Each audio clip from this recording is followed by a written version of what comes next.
My wife left me while I was caring for my dying father, but when I became a millionaire after inheriting his fortune, she came crawling back. I'm a 36-year-old man, married for 8 years, and we have 2 kids. I'm also my father's only child, and his health has been deteriorating for years due to kidney issues. In the last few years, things have gotten worse, and he now needs dialysis twice a week.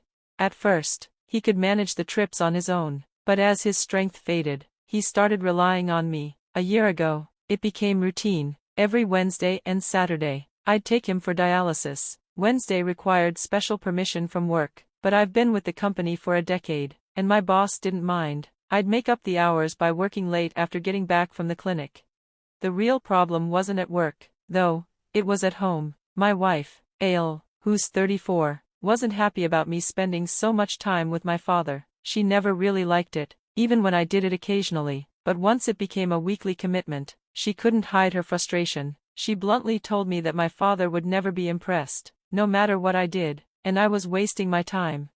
A little background: my dad was a successful businessman who ran a merchandising company and wanted me to follow in his footsteps, but I had other plans. I was passionate about technology and pursued a career in software development instead. This decision didn't sit well with him. He kept pressuring me to join the family business, but I refused. Eventually, he told me he'd leave his fortune to charity and cut me out of the will. I didn't flinch. I was earning well, had bought my own house and car by my late 20s, and believed I didn't need his money.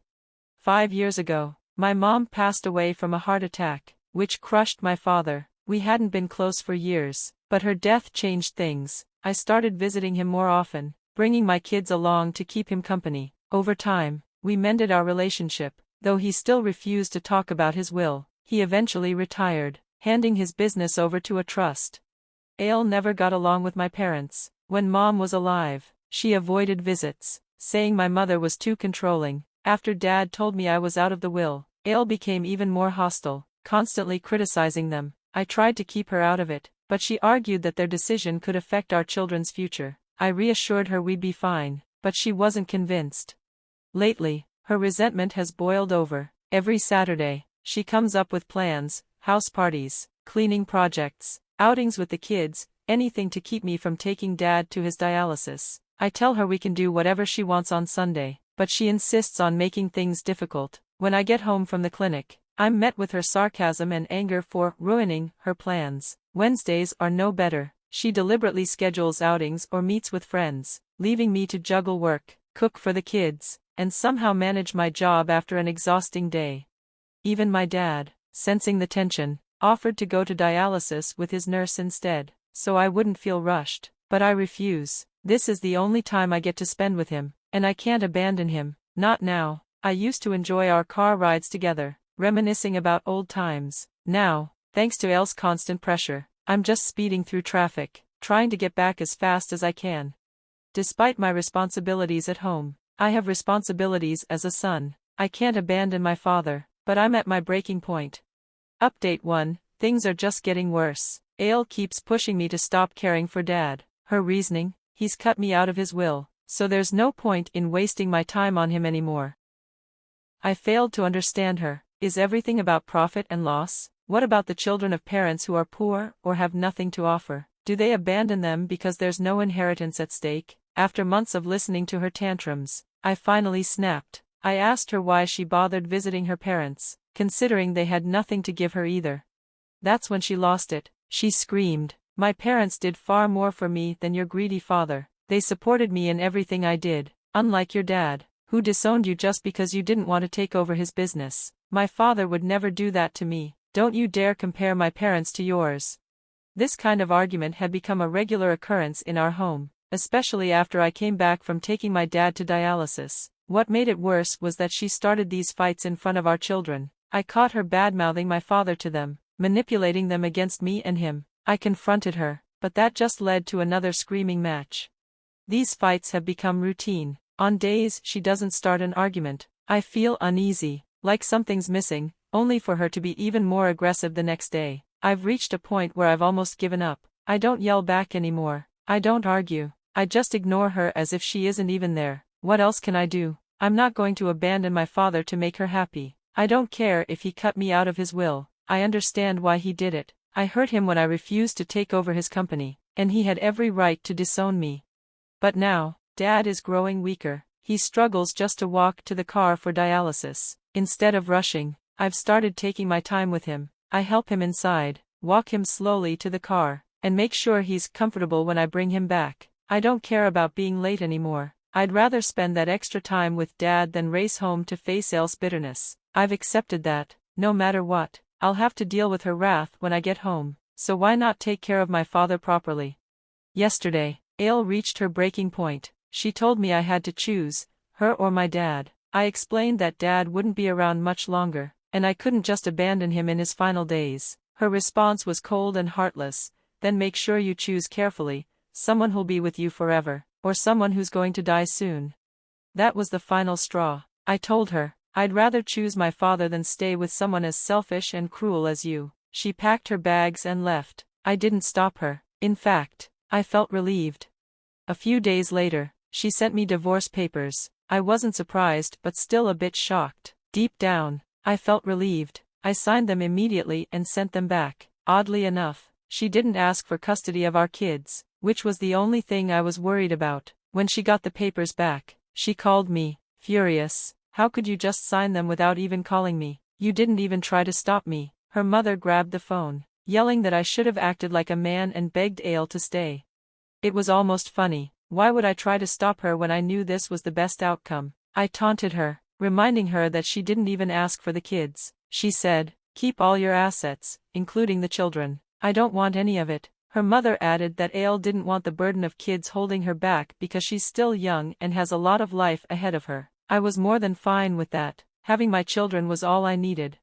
Despite the relief of being free from her, I worry about the kids. They miss their mom, especially the younger one. Managing everything on my own, work, the kids, and caring for Dad, has been tough, but I'm making it work. Update 2.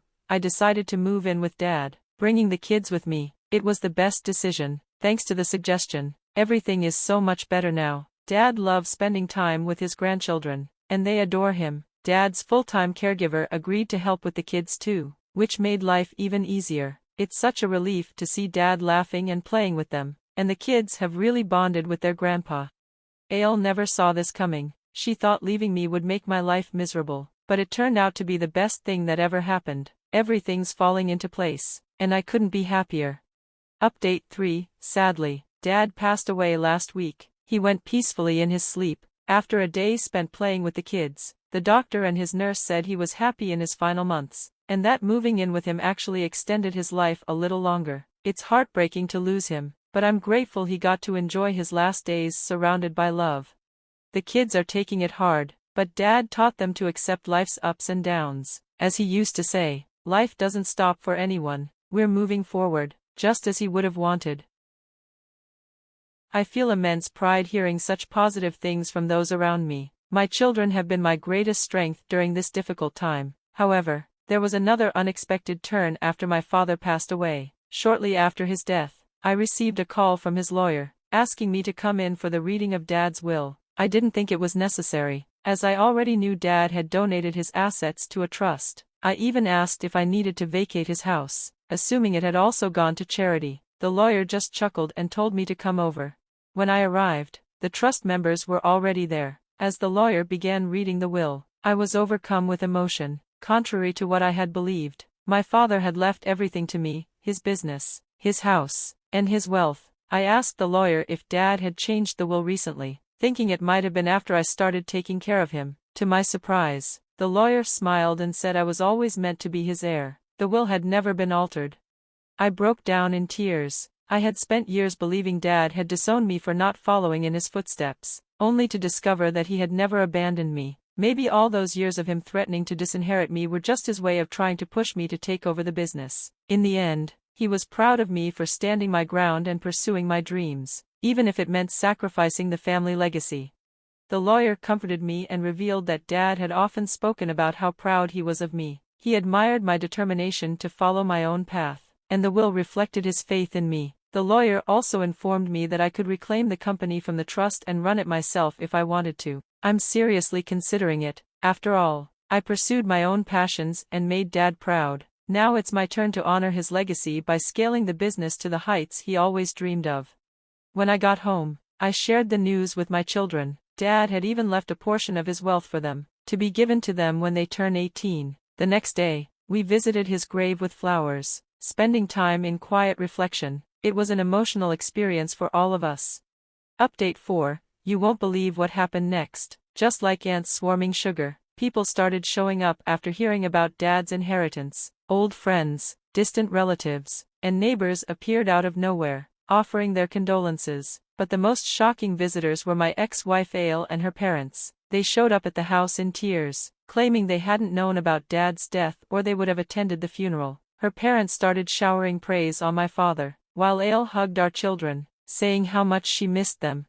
I wasn't having it. I asked her why, if she missed them so much. She hadn't bothered to visit for the past 8 months. She said she had gone to our old house, but it was locked. I wasn't buying it. I asked, did it not cross your mind to check if the kids were okay when you saw the house was locked? She had no response.